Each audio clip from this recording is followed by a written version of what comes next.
Hello everyone, today we will be counting down the top 10 best British Prime Ministers, starting with number 10, George Grenville. He was dismissed by the King early in his tenure, but he was a willing and trustworthy loyal political ally to his brother-in-law William Pitt the Elder as a Whig politician, and he definitely had to radically fix the country's finances after the 7 Years' War. William Ewart Gladstone. He led the UK in the First Boer War, and he was a Liberal, and he had 2 non-consecutive tenures, and was also the first British Prime Minister to have his voice recorded. Robert Walpole. He was the first British Prime Minister founding the job. He had overwhelming self-confidence to the great disappointment of all of his peers and his former allies, Thomas Pelham, Henry Pelham, and Wilmington. He was a prominent political figure during the South Sea Bubble, imprisoned in the Tower of London for a short duration, and he also created a split in the Whig Party after kind of betraying his close ally, Spencer Compton. He could be seen as a heroic figure that founded the job of Prime Minister of the people, or a corrupt opportunist taking advantage of the Hanoverian king, George I. And when earlier I mentioned how self-confident he was, I meant it. Here are 2 of his quotes.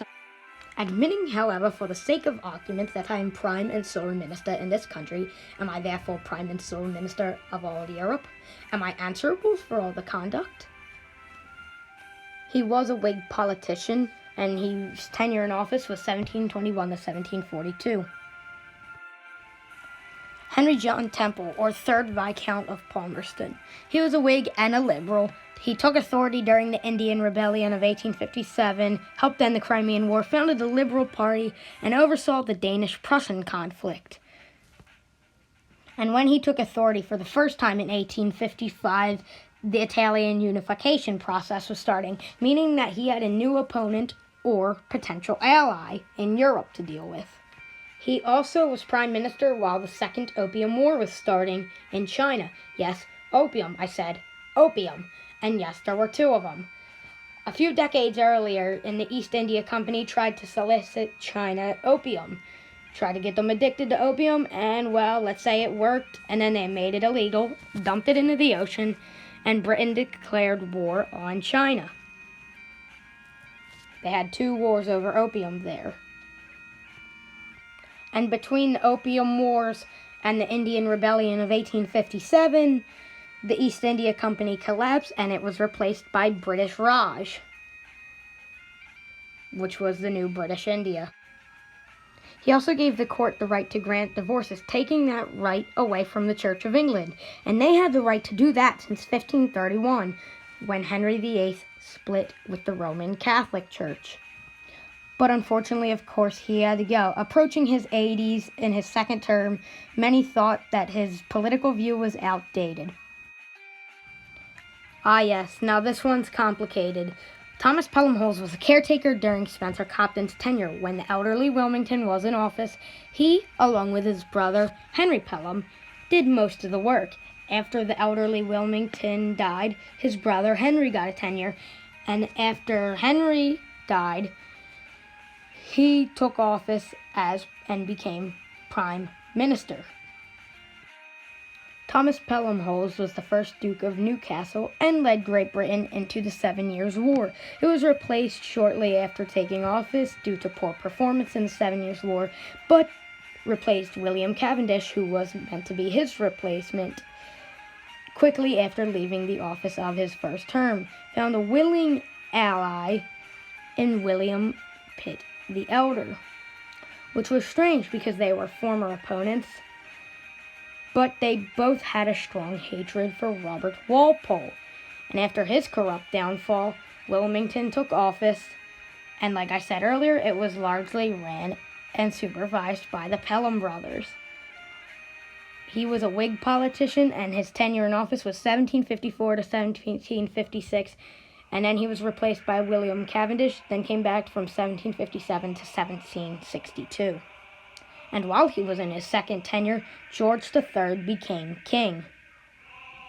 Benjamin Disraeli. He passed the Public Health Act of 1875 and made Queen Victoria Empress of India, led the UK into the Anglo-Zulu War, and helped Victoria rule the greatest empire the world had ever seen. He was a conservative, and his tenure in office was 1868 to 1868, his first tenure. He was quickly replaced because he dissolved Parliament. Parliament lacked support because the Conservatives did not actually have a majority. But he came back in 1874 to 1880 and did a pretty good job, also convincing Queen Victoria to come back into public life and start to get out of mourning after her husband Albert had died of typhoid decades earlier. William Pitt the Elder, a great leader who tried to appease the American colonists. He was a faithful ally of his brother-in-law, George Grenville. He formed an alliance with Thomas Pelham Holmes. He founded the British Empire and the East India Company, became a loved prime minister among the people, and he was also able to manage his cabinet, even though for most of his tenure he was mentally and physically ill. Was William Pitt the Younger's father, and was a Whig politician who was able to negotiate with Thomas Pelham and form an alliance.